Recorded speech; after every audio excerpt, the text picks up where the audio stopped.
Il existe une possibilité très concrète, très forte, que le gouvernement brésilien décide d'expulser un ou plusieurs agents du gouvernement américain travaillant au Brésil. Je ne sais pas ce qui s'est passé. J'en ai été informé ce matin. Je pense que s'il y a eu un abus de la part des Américains envers notre policier, nous appliquerons la réciprocité avec le leur au Brésil. En représailles à l'ordre des États-Unis d'expulser un commissaire de la police fédérale du sol américain, le président brésilien a annoncé qu'il allait également expulser du pays les agents du FBI qui opèrent sur le territoire national. La mesure, si elle est effectivement mise en œuvre, représente un durcissement des relations bilatérales et peut ouvrir une crise diplomatique de grande ampleur, remettant en question la coopération internationale entre les deux pays. L'épisode prend une gravité supplémentaire car le commissaire expulsé a été accusé d'avoir manipulé le système d'immigration américain afin de tenter de garantir l'extradition d'Alexandre Ramagem, dans une tentative de contourner les procédures formelles exigées. Cette accusation, ajoutée à la réponse ferme du gouvernement brésilien, crée un climat de tension complexe qui pourrait ébranler les structures géopolitiques entre Brasilia et Washington. Dans cette vidéo, nous allons analyser comment cette situation peut être directement liée à la décision de la Maison-Blanche d'anticiper les opérations d'attaque contre les cartels au Brésil.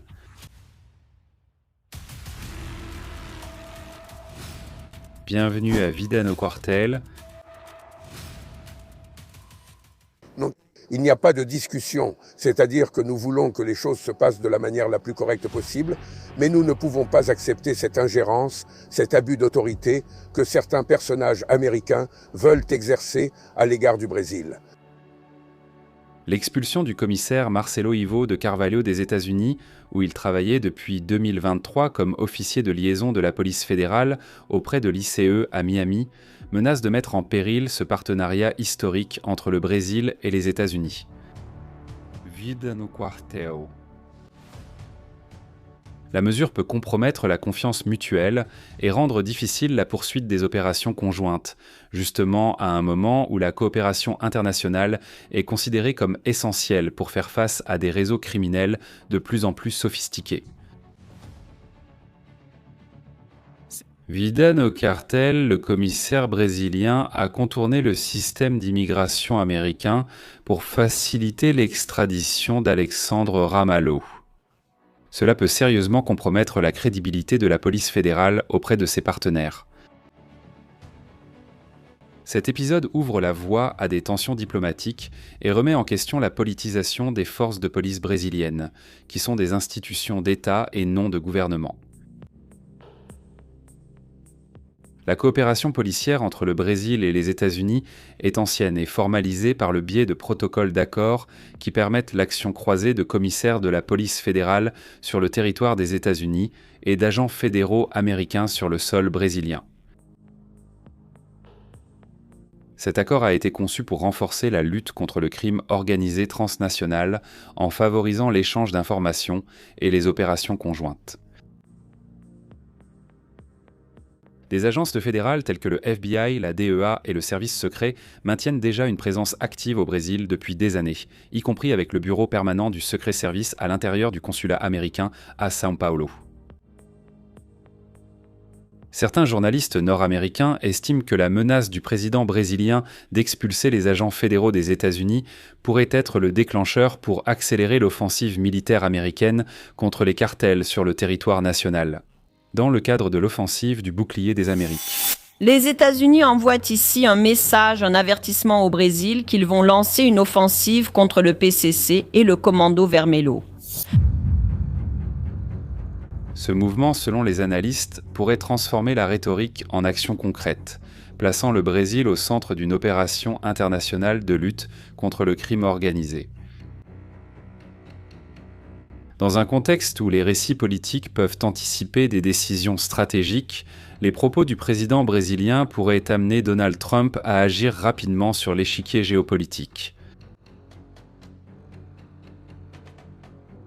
Les analystes soulignent que la politique actuelle adoptée par Donald Trump a pour axe central la démonstration de force sur la scène internationale, renforçant l'idée qu'il est plus avantageux d'avoir les États-Unis comme alliés que comme adversaires. La Maison-Blanche a réagi de manière ferme à tout type de menaces, et les gestes considérés comme hostiles, comme la menace proférée par l'actuel président brésilien, ont servi de déclencheur à des actions institutionnelles significatives.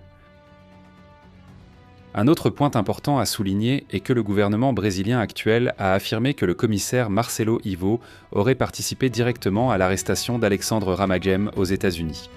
Cependant, des données officielles indiquent que la détention a eu lieu en raison de problèmes liés à ces documents, identifiés lors d'une patrouille de routine de l'ICE sans aucune implication du commissaire brésilien.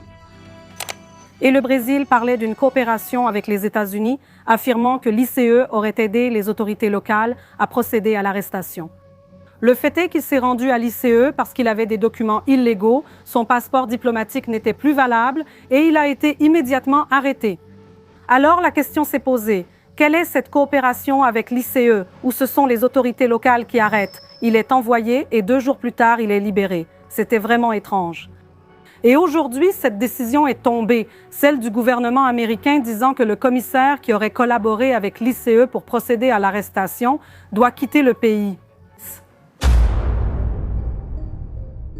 Cette divergence met en évidence une tentative du gouvernement brésilien actuel de construire un récit d'action conjointe, ce qui ne correspond pas aux faits. L'insistance sur cette version a fini par accroître les tensions dans les relations bilatérales, puisque les autorités américaines accusent le gouvernement brésilien d'utiliser cet épisode comme un instrument de persécution politique. Ce type de conflit narratif mine la confiance entre les institutions policières des 2 pays. Cela peut sérieusement compromettre la coopération internationale, précisément à un moment où la collaboration est considérée comme essentielle pour lutter contre les réseaux criminels transnationaux. L'expulsion d'agents du FBI du Brésil serait un véritable tournant dans la géopolitique continentale, car elle ne serait pas liée à des fautes commises par ces agents américains sur le territoire brésilien, mais plutôt à une représaille suite à une erreur attribuée à un commissaire brésilien à l'étranger. Laissez dans les commentaires votre avis sur qui aurait conseillé le commissaire brésilien dans sa tentative de manipuler le système d'immigration américain.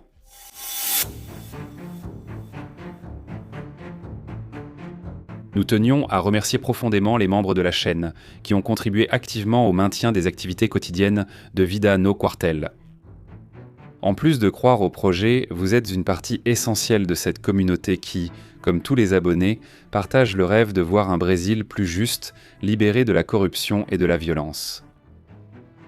Vous pouvez également renforcer les activités de Vida no Quartel via le code QR Pix qui apparaît ici à l'écran. Pour nous, c'est un honneur de lutter chaque jour à vos côtés, en construisant ensemble un espace de résistance, d'union et d'espoir pour un avenir meilleur.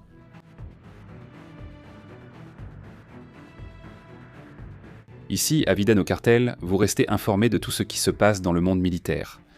Laissez votre like, abonnez-vous et regardez l'une des vidéos qui s'affichent sur votre écran. En avant, combattants, à la prochaine.